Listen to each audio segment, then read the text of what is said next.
This podcast is brought to you by Crafted Arts and Veil Jewelry Workshop.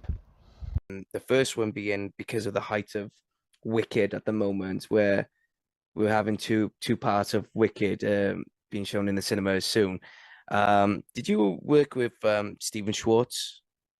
Yes, I've known Stephen for many, many years. My first Broadway show as an actor was a show called Rags, which Stephen wrote the lyrics to, and the show was composed by Charles Strauss. And it's a beautiful score, and it's essentially this sequel to Fiddler on the Roof in many ways, because but none of the characters are repeated, but it is about in Fiddler on the Roof, the Jewish people are sort of expelled from their town of Anatevka, and they have to move to another land. And this has, of course, been the fate of the Jewish people for centuries.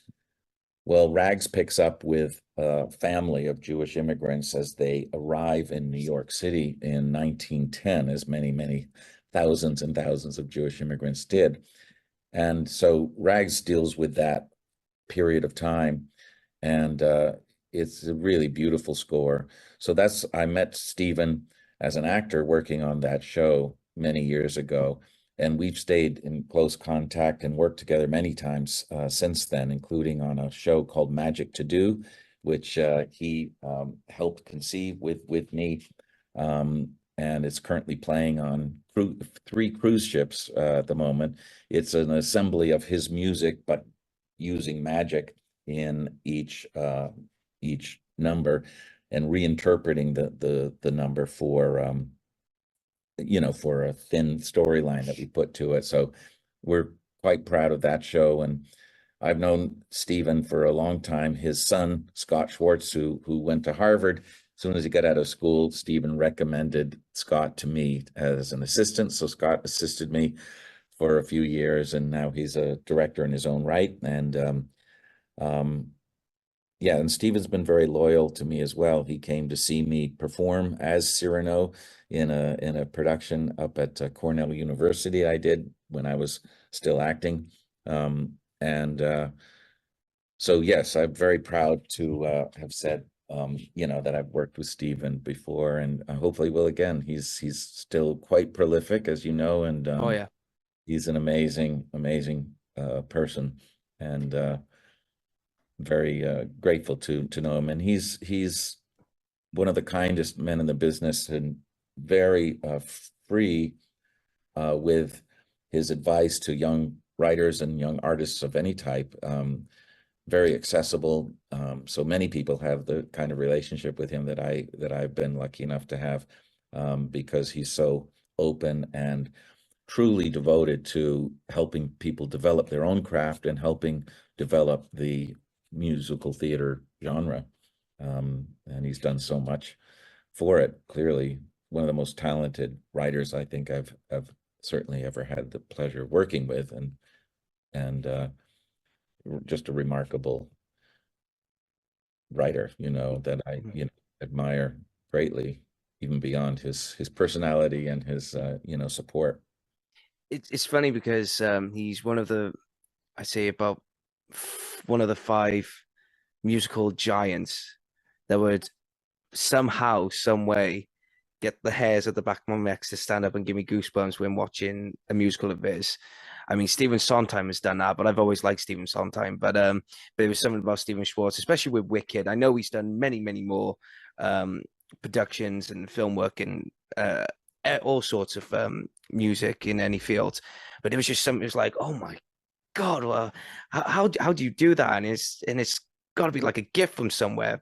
And do you know when obviously you probably get it the most because obviously you worked in Broadway, you worked with many big names and everything, and many people will probably ask you, what's the difference between Stephen Schwartz, the man in the theater room, whether it be like a rehearsal space or in the studios, to the man you've just gone out for lunch with or just to socialize.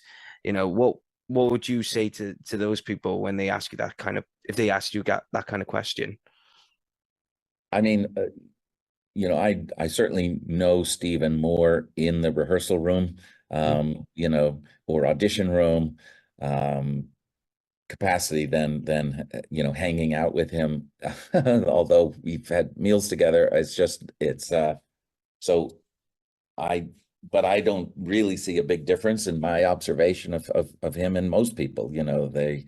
I think, to be in this business where we're trying to create real moments on stage and have real communication take place between characters and also between the story and the stage and the audience, and have that cycle of communication. I think most people that are good at it are real. They're real people. They're down to earth. They're good people to talk to and have conversations with, and they're interesting people usually. So I would say the same is true for Stephen in any context, whether you're having a meal with him or in a rehearsal room with him. He certainly takes his work seriously, and he's opinionated, which is, again, not only normal but desired. If you're in a collaborative situation, you want people with opinions. You want people that have a passion for what they're doing. And he certainly has all of that. And you also realize, though, despite his being one of the greats, as I certainly agree with you, he's a real person who, I remember him coming to me with a new song he wrote for Magic to Do, the show I just told you about. He wrote a song for the show specifically. And I remember him coming to see me. I was in rehearsal for something else, so he came on my lunch hour, and he wanted to play the new song for me and audition the song for me as the director, to see if I liked it. And you could tell, certainly he was confident, or he wasn't nervous, but there was this notion of, like, he wanted me to like it, and it mattered to him whether I liked it or not. And of course, it was great. I love the song, and it serves as the finale of the show to this day, and it's been playing for 10, 12 years now. But you realize that we're all human beings, and we're all sensitive, and he's been hurt too. I've been fortunate enough to also work with a composer named Frank Wildhorn all over the world. And both Frank and Stephen have commiserated with each other that they've had tough times with critics in New York City, even over a show like Wicked.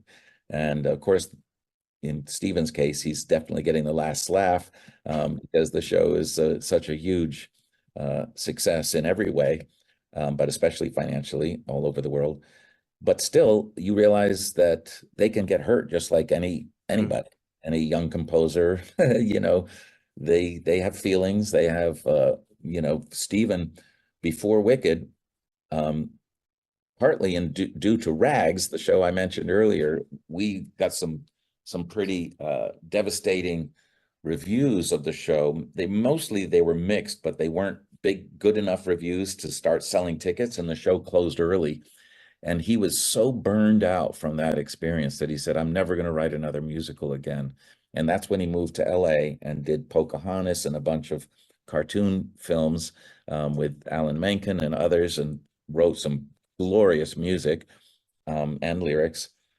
And it wasn't until Wicked came along that he ventured back into the theater, and I'm sure he's glad he did. And I know many others are.